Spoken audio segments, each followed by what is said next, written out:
My brother got murdered. His name was Ajmal. Me and my oldest brother were the closest to my uncles and aunts. My sister was like, knew their bullshit and the secrets, and she just wasn't fucking with them ever because she knew, like, not only did they have a relationship, my aunts, with my brother, but through that relationship, they ripped my brother away from me and my sister. Like, they made sure my brother stays away from us and, like, judged us and put all this shit in my brother's head and manipulated him. And listen, I'm going to be the first to tell you, we get easily manipulated. Like my mom always says, my kids have pure hearts. They're born here. They're just so naive. And we're over here, like, whatever family says, we're going to believe and trust. So, like, I forgive you, brother. High up in heaven, I forgive you for not having that relationship you had with me after Pakistan. How close we were, how we used to sleep in the same bed together.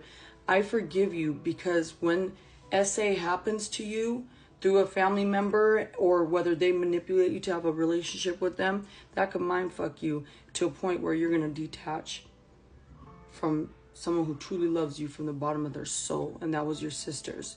And as much as my little one gets on, I don't really have a relationship with her, but just know we both loved you from the depths of our soul and heart. We love all our brothers and sisters, and we will ride till the fucking wheels fall off for all of them. And you know who we're gonna ride even harder for? Our lonely 72-year-old dad.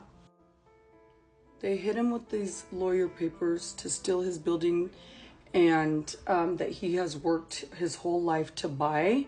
And with the help of my brother Ajmal, God bless his soul, who was like, Dad, you need to buy this building. So you could see why he was their favorite, because he was the brains of the family too. He persuaded Dad to buy that building, and Dad borrowed like whatever amount of money from one of his brothers, and it was simply borrow and I'll pay it back after whatever time.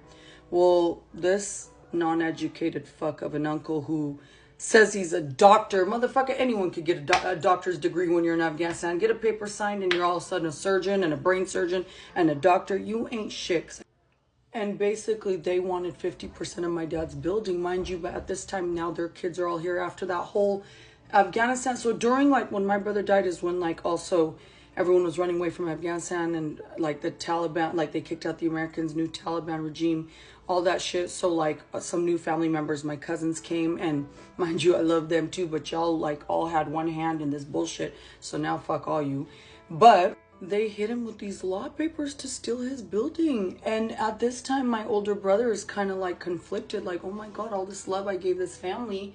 And so my dad is literally all alone because not even my older brother knew how to get in the middle. And my dad had nobody. And here's what pisses me off. What blows me under the water is, like, my aunts, their master plan was like, hey, let's us girls stay out of it and let these brothers deal with it. So I'm like, okay, mind you, these brothers were tag teaming together over just my one single dad because they knew that my older brother was going to not be, you know, he was too soft to get in the middle. Like, he didn't have that backbone, you know? So then they were like, well, the next one in line is Nargis. She's the next smart one. Let's just keep her out the way and let's just attack this man while he's all the way at rock bottom, grieving over his son being murdered. Not only that, 3 months before that, his grandson got murdered. 3 months later, his son got murdered in the most devastating way possible. His body found in a fucking desert.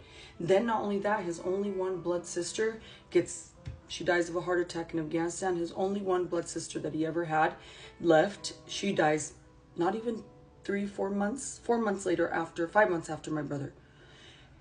All these tragedies, and all you could think about is how to steal his fucking building? Like, are you fucking kidding me? And here's where I blame myself. And I don't know if this is lack of self-love or what is it.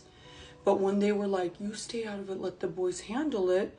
And I was trying so hard to hold on to the love of family. I was like, yo, this is going to make or break us. Like, we got to figure this out. And they're like, no, just let them figure it out. Let them figure it out.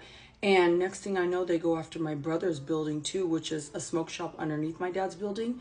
Now the uncles are even trying to take that over to like some weird Afghan shit. They just want to take it all over and then give it to their kids, or because they can't run shit. They ain't never had a held a job in their life. All they did is steal from Afghanistan. And I don't know what y'all do at that hospital because none of you guys are doctors. And my brother made that accomplishment for you guys, because y'all illiterate asses couldn't do shit without us little American Afghans. My dad supplied their hospital in Afghanistan, the medical supplies he needed. My older brother is the one that helped with paperwork. My brother that got murdered, God bless his soul, is the one that put the plan and establishment together and helped them. And in the end, you wait till my dad is so alone, 72 years old. Like, this man's never drank, smoked, no, he's just such a humble, honest man. Yeah, he has his Afghan ways, they're stubborn and da-da-da. That don't mean he need to be stabbed in the back by his own fucking brothers and sisters to steal his building. So all this family drama happens, and my dad's like, you know what, not only am I gonna pay you back like over something grand, 100 grand to, I'll also give you another extra 100 grand, 50 grand, whatever, interest, whatever. Why don't you go buy your own building? But you know how backstabbing they were, y'all? They were like, no, we don't want that money. They turned him down and we're like, no, we want your building, 50 of your building. And you know what it comes down to? They've never worked a day of their life. They just wanted an established business. And my dad had established it for 10, 15 years. And so they just wanted what he had because they didn't have the work ethics to go buy a new one and build one. And the buildings they were buying when they would come to America off stolen fucking Afghanistan money wasn't being successful because you got to have work ethics. You got to have discipline. You got to have mad skills, business skills to keep a business running. And especially for how long my old school dad keeps it running. His business ain't even shit, you guys. It looks like the goddamn Quickie Mart on Simpsons. Like, needs upgrading so bad. But because it was established, they want to steal that right out under the rug from him. I was the only one my parents had to lean on. And at this time, I was like, I got to just stay out of it. So my poor dad would have no one to vent to, all alone. They're not the type that do much. They don't go out. My parents, like, they don't travel. They just sit in this huge 6-bedroom house all alone, 2 people. Like, I get it. My mom, she's a very moody woman. She's hard to deal with. But my dad is like, dude, come on. My dad is the sweetest soul. Ask the entire Afghan community in Utah how my dad is. My dad is just the sweetest man on the planet. Like, I love my dad so much. I can't believe I left him isolated. I left him so alone during those times.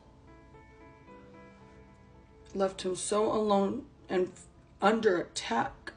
Law papers and like, this man's so humble. When we bring it up, he's like, forget the building, they want to take it. They did not sit with me one time when Ajmal got murdered. They did not sit in the living room with me together when Mustafa got murdered, when Ajmal got murdered. And then when my sister died, nobody even came and visited me. No one sat there and do heart with me. That's what my dad's words are. Nobody grieved with me. I mean, look at this man. You guys are over there trying to steal his bread and butter. And all he's so worried about is like, man, you didn't even sit with me when I lost my son.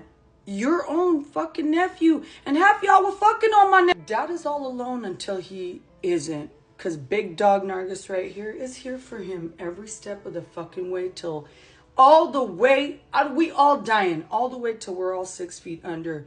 And none of you scandalous ass family members taking shit from my dad over my dead body. And even when I'm dead, it'll building going right down, whatever money is going down to his grandkids.